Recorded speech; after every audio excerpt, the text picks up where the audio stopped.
நான் குறி வச்சு மிஸ் ஆனதே இல்லை. சாவுக்கு கடவுள்னா சாகடிக்க முடியாதவன் மாதிரி. நாங்க சரியான எதிரிக்க. உங்க ஃப்ரெண்டு தானே? தெரியலையே. ഇതാണ് വീട് ആണോ? വീടിന് അങ്ങനെ ആണും പെണ്ണും ഒന്നുമില്ല. വാ. നീയല്ലേ മന്ത്രിയുടെ വീട്ടിൽ നിന്ന് മാല മോഷ്ടിച്ചത്? നീയല്ലേ മന്ത്രിയുടെ വീട്ടിൽ നിന്ന് മാല മോഷ്ടിച്ചത്? എന്തോ കാണിച്ചേ? അല്ലാന്ന് കാണിച്ചു തന്നു. Admit it, Jack. You still love me. If you had a sister and a dog, I'd choose the dog.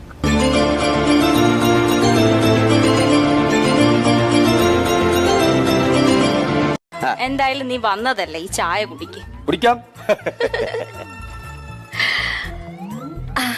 എങ്ങനെയുണ്ട് എന്റെ മുത്തശ്ശിയുടെ ചായ?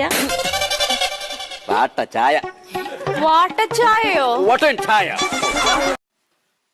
തുമ്പ വെട്ടണം. അത് ഇവിടെ അല്ല, അങ്ങ് പൊന്നാനിയില്ല. ഞാൻ എന്തെങ്കിലുമൊക്കെ ചെയ്തു പോണം. തുമ്പ വെട്ടണം. എന്താ പേര്?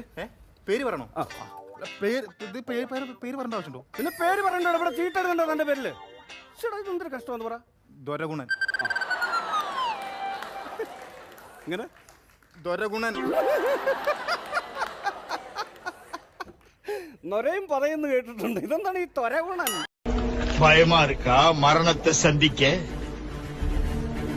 செத்து பழைச்சவன், ரொம்ப கொடூரமானவன் ஜாக் ஸ்பேரோ. அது அவங்களோட பார்வையை பொறுத்தது. അവളുടെ കണ്ട പോലീസ് പൊക്കൂട്ടാ ഷാജേട്ടാ.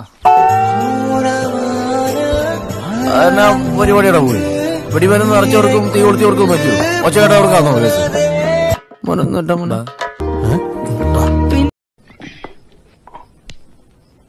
വേണ്ട, പുതിയ ശീലങ്ങളൊന്നും നീ തുടങ്ങണ്ട.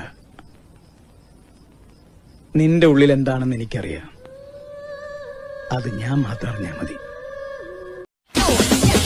എടാ, എനിക്കെതിരായി സാക്ഷി പറഞ്ഞ നിന്നെ ഞാൻ ജീവിക്കാൻ വിടുന്നു വിചാരിച്ചോ? കൊല്ലും കൊലയും കീഴരിക്ക് പുത്തരിയല്ലടാ.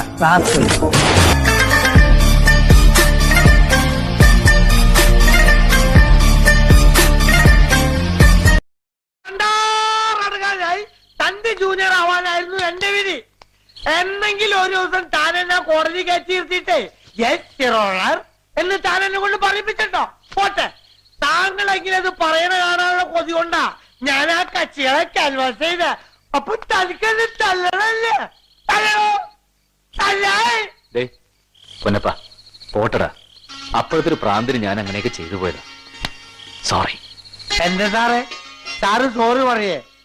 ആക്ച്വലി സാറിന്റെ കയ്യിൽ നിന്ന് 2 കൂടി വാങ്ങിച്ചിട്ട് പോയി കിടന്നുറങ്ങാനാ ഞാൻ 2 അടിച്ചിട്ട് ഇങ്ങോട്ട് വന്നത്. സാറിന് അറിയോ ഇങ്ങനെ അടിച്ചിരിക്കാൻ? സത്യത്തിൽ സാറിനൊരു കേസ് കിട്ടാൻ വേണ്ടി ഒരാളെ കൊന്നിട്ട് ആ കേസിലെ പ്രതിയാവാൻ ഞാൻ തയ്യാറാ. പക്ഷേ ആ കേസ് സാറ് വാദിച്ച എനിക്ക് കൊലക്കയറ് ഉറപ്പാന്ന് അറിയാവുന്നോണ്ടാ ഞാനത് ചെയ്യാഞ്ഞ.